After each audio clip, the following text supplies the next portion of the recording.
Tuna Nehri akmam diyor, etrafını yıkmam diyor. Şanı büyük Osman Paşa, Plevne'den çıkmam diyor.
Düşman Tuna'yı atladı, karakolları yokladı.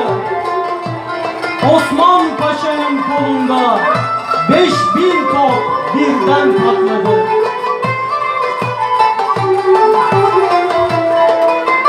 Düşman Tuna'yı atladı, karakolları yokladı. Düşman Tuna'yı atladı, karakolları yokladı.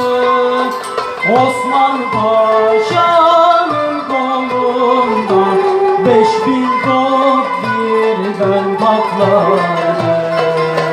Osman Paşa'nın kolunda 5000 top birden patladı. Olur mu? Bu böyle olur mu? Evlat babayı vurur mu? Sizi vatan hainleri, bu vatan size kalır mı?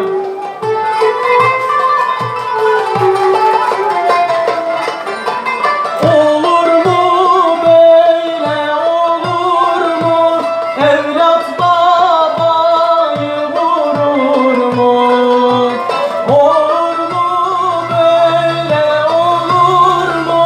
Evlat babayı vurur mu? Sizi vatan hainleri, bu vatan size kalır mı?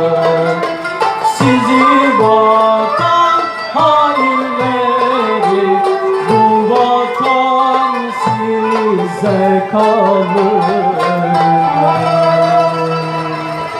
Çok teşekkür ederim efendim. Sağ olun. Alkışlar elinize görüyorsunuz.